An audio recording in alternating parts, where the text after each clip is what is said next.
तो मुझे आपसे ये जानना है कि 50 साल की तेईस। एज तक मुझे रिटायर होना है। हाँ 50 साल। तो उस टाइम के हिसाब से मुझे कितना कॉर्पस चाहिए होगा?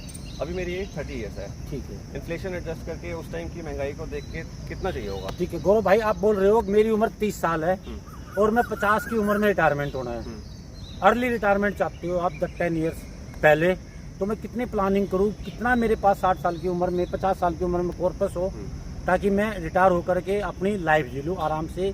यानी मैं मजबूर होकर कोई काम ना करूँ, जिस काम में मेरे को मन लगे, जो एक्टिविटी में मेरा मन लगे वो काम करूँ।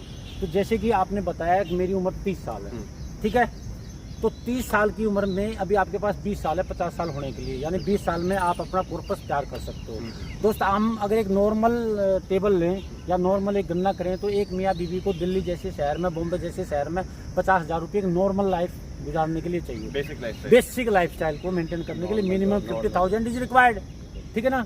अब हम अगर इसको मान लो 7% की महंगाई से लेके चले तो अगले 10 साल बाद ये कितने होने हैं? 1 लाख होने हैं। फिर अगले 10 साल बाद ये 2 लाख हो जाएगा। यानी जब आप 60 साल के होंगे तो आप जो एक सिंपल लाइफ भी जिएंगे, एक 7-8 लाख की गाड़ी लेंगे, हाँ 6-7 लाख की भी गाड़ी लेंगे आप मान ले, और मियाँ बीवी का जो खर्चे होंगे, जो सोशल एक्टिविटीज में आप लोग भाग लेंगे, तो मिनिमम आपको 2 लाख रुपये की जरूरत पड़ने वाली है। At the time of 50 years. हाँ 50 ईयर्स में, ठीक है, 2 लाख रुपये की आपको जरूरत पड़नी है। लेकिन हम बात कर रहे हैं कि आप, यह बात तो यहीं पर खत्म नहीं हुई, 50 साल के बाद आपने फिर और 40 साल जीना है, 50 साल के बाद फिर 40 साल जीना है, फिर अगले 20 साल में वो 2 लाख के आपको 4 लाख जरूरत पड़ने वाली है, फिर भी 20 साल और बच गए, फिर 8 लाख जरूरत पड़ने वाली है। तो हम ये मान के चले कि भैया आप जब रिटायर हो तो आपके पास तकरीबन 4-5 लाख रुपए का मंथली इनकम होनी चाहिए, पैसिव इनकम होनी चाहिए। तो आपको रिक्वायर्ड है 5 करोड़ के पोर्टफोलियो।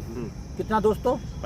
5 करोड़ के पोर्टफोलियो आपका होना चाहिए। आज आपकी 30 साल उम्र है, 50 साल की उम्र आते आते, ये अच्छी बात है। आप 30 साल की उम्र में ये सोच रहे हो, क्योंकि 50 साल की उम्र में सोचोगे तो फिर 10 साल बचे, आपको 10 साल फिर मजबूरी में वो काम करना पड़ेगा जिसमें आपको इंटरेस्ट नहीं आ रहा है। क्योंकि दोस्तों जब हम यंग होते हैं उस टाइम हमारी मजबूरी होती है काम करना, पैसा कमाना, काम करना। वो काम आपको पसंद है ना हो तो भी आपकी मजबूरी है, यू हैव टू वर्क। मजबूरी छोड़ दो तो सब ठीक है, you have to work, because आपके बच्चे एजुकेशन है, आपके घर में शादी होकर के किसी लड़की को आप लेके आए, तो सारी की सारी चीज़ें आपका you have to work for earn the money, ठीक है ना।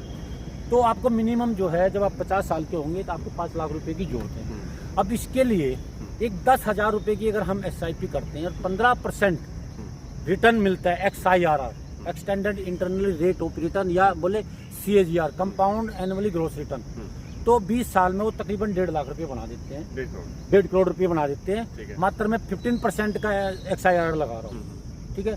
तो 1.5 करोड़ 10,000 रुपये, 20,000 की SIP 3 करोड़, 30,000 रुपये की SIP 4.5 करोड़।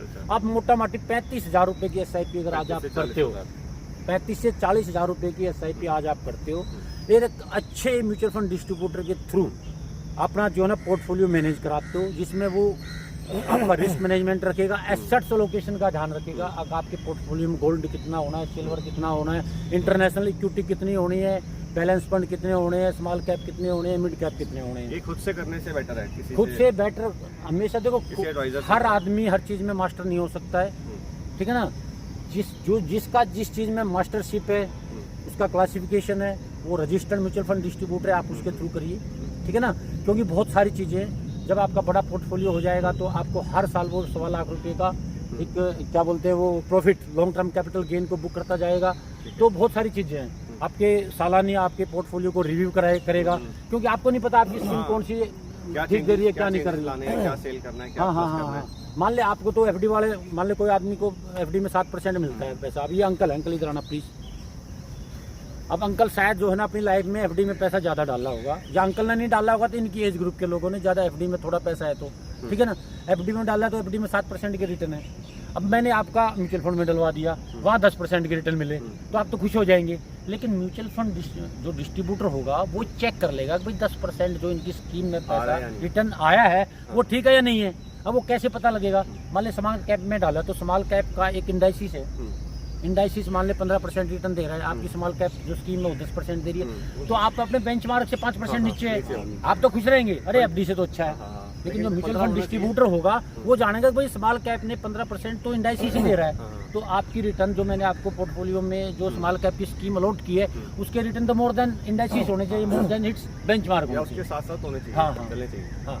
तो दोस्तों ये है, आप 30 साल की उम्र में स्टार्ट करो, थोड़े पैसे से स्टार्ट करो, बट यू मस्ट स्टार्ट। और इसमें अगर स्टेप अप ऐड कर दें ओके साहब। हाँ हाँ